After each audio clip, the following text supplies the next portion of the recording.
All movies are propaganda. Yes, all. In theaters, on television, and on every streaming service, all movies are propaganda. This only seems like a wild claim because our parameters to apply this label are too limited. It often comes with a negative connotation, and sometimes rightly so when the media in question spreads lies or promotes hateful ideologies. That is not where propaganda ends, though. It extends to your favorite movie, from huge blockbusters to small independent films. They all use the same tactics and tools to influence you.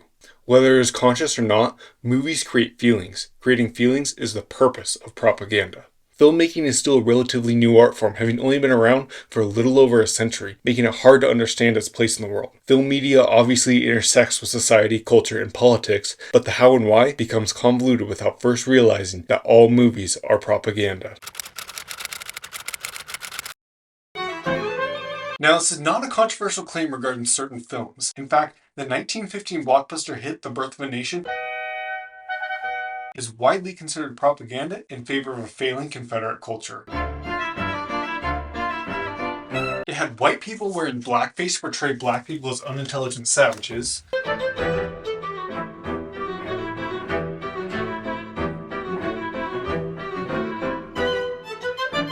Reframing Reconstruction was one of its prominent themes.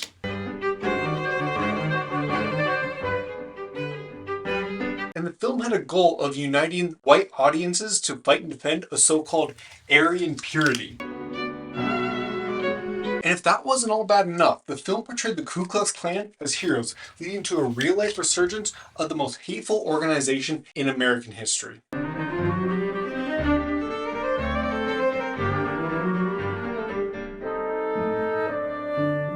Now, many who worked on and watched the film when it was released would disagree with my characterization of the movie as propaganda, but I'll let Thomas Dixon Jr. himself, the author of the novel The Klansman, on which the film is based, put any thought like that to rest. In May of 1915, he wrote to President Woodrow Wilson's secretary, quote, "The real purpose of my film was to revolutionize Northern sentiments by presenting a history that would transform every man in the audience into a good Democrat. Every man who comes out of the theater is a Southern partisan for life." That is as straightforward propaganda as it can possibly get. And Dixon referring to the movie as my film is no mistake. D.W. Griffin directed the movie, but primarily focused on the technical and creative elements of the process, leaving the story and message to be steered by Dixon. And this parallels the making of The Triumph of the Will.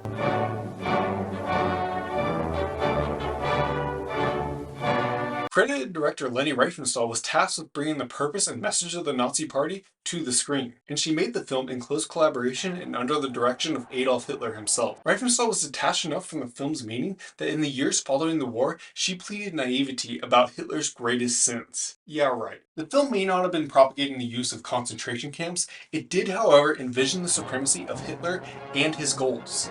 The film was made with the intention of bringing German citizens in line with the Nazi Party's war efforts. These films want you to feel a particular way when you walk out of the theater. They clearly aim to persuade their audience of their glorious positions while highlighting the faults and malice of those who oppose them. The effectiveness of these two films at the time of their respective releases make them prime examples of film propaganda. The harm they directly led to, though, will keep them infamous for generations more. These infamous films are easy to label as propaganda. A widely celebrated film is needed to prove the thesis. For this, I look to Steven Spielberg's 1975 summer blockbuster, Jaws. The film is hardly ever described as propaganda because it lacks a clear social or political motivation. It is remembered as a record-breaking, trend-setting hit for one of the most respected filmmakers. It became the highest-grossing movie of all time and scared millions of people from entering open waters. This perfectly demonstrates why it should be considered propaganda. The movie worked to instill a sense of fear in its audience. Not a sinister or misguided fear as Griffin and Riefenstahl worked for, but no less purposeful. Even though Spielberg was probably solely focused on giving the most enthralling theater experience, his film permeated real life. Sharks are widely seen as vicious, murderous monsters lurking just below the surface of the sea, waiting to brutally attack the unlucky swimmer or surfer. Propaganda is not limited to political or social issues. The cultural impact of Jaws went beyond theater attendance. Beach attendance declined following the release, reported shark sightings increased, and general fear and loathing of sharks infected society. Even if Spielberg did not intend these consequences, His competence in filmmaking did cause them. His ability to build suspense that turned into fear was so effective that it stuck with viewers long after they had left the theater. He changed the culture with his film. That makes it propaganda. Recognizing this will force one to reevaluate how the label propaganda is used. Propaganda should not be used as a slur. Just because a movie or any piece of media is propaganda does not make it bad. If all propaganda is bad, then every movie is bad. All art is bad, and everything published, shared, or spoken is bad. Viewing media in the binary of all propaganda is bad and non-propaganda is good not only limits our ability to see the value in what we often dismiss as harmful, but also prevents us from recognizing the flaws and motivations behind that which we tend to agree with. An inconvenient truth is hailed as a great awakening by those hoping for more climate protection. In contrast, others see it as pure propaganda that exaggerates the situation and leaves out context that would alter the viewer's perception of global warming. And the latter is right about the missing context because every movie, fictional or documentary, leaves out some context. No movie has ever been long enough to explore an issue with such complexity. Even if the film were hundreds of hours long and constantly updated to include new information and studies, the film would still be propaganda.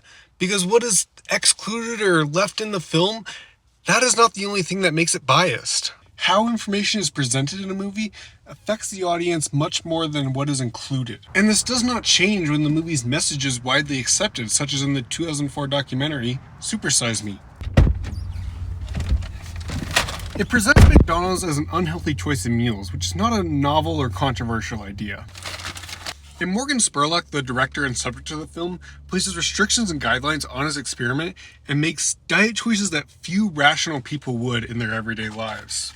The lack of critical debate over his conclusions in the film does not exempt it from all the qualifications that made all the previous films propaganda. All documentaries are propaganda, whether the thesis is accepted or rejected.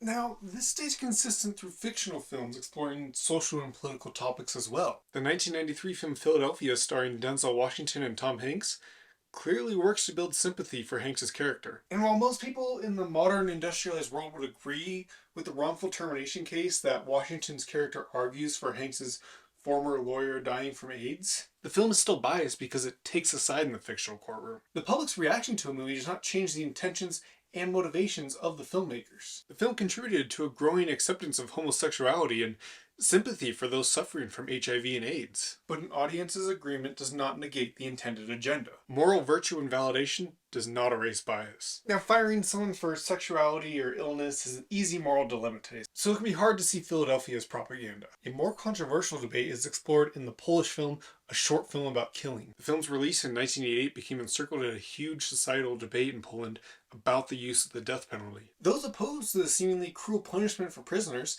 hailed the film as a worthy depiction of how death does not find justice for tragedy. But those in favor of giving criminals what they rightly deserve saw the film as nothing more than a ploy by the other side to propagate their own agenda. What becomes hard to recognize is that both sides are right.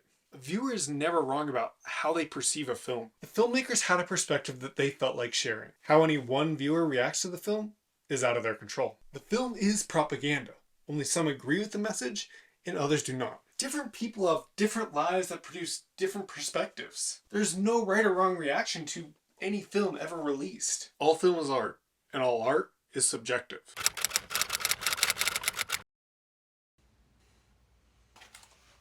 For a film not to be propaganda, it would have to be completely objective. There is no objectivity in art, though. There's always some part of the story that is not shown to the audience. Deciding to edit two frames next to each other is a choice made to affect how the viewer perceives the film. A lack of edits will do the same thing, but in different ways. What is in frame and out of frame? In focus or out of focus? What characters say and how they say it? Scenes that are cut and scenes that are left in. Music in specific moments, silence at other times. Every choice a filmmaker makes is made to affect the audience. Whether it is the filmmaker's goal or not, films will always affect the viewer and change them in at least a small way. The only way to avoid the effect movies have is to never watch another movie. All movies are propaganda. This should not be seen as a negative realization. Instead, it can free us. Dismissing a film on the basis that it is propaganda is a deception in and of itself. There's no need to be afraid of others influencing you. Filmmaking has its own space in the cultural conversation, and it should be able to exist with whatever level of dishonesty and agendas it has. While we will inevitably disagree with the purpose some films have, it is essential to recognize that they can still add value to the cultural consciousness with new viewpoints. Going into every viewing of a movie with the mindset of curiosity about its unique perspective will leave us open to all the possibilities and better prepared to evaluate what we value in it and what we wish to disregard. Films create feelings. Creating feelings is the purpose of propaganda. All movies are propaganda. All art is propaganda. And propaganda is necessary.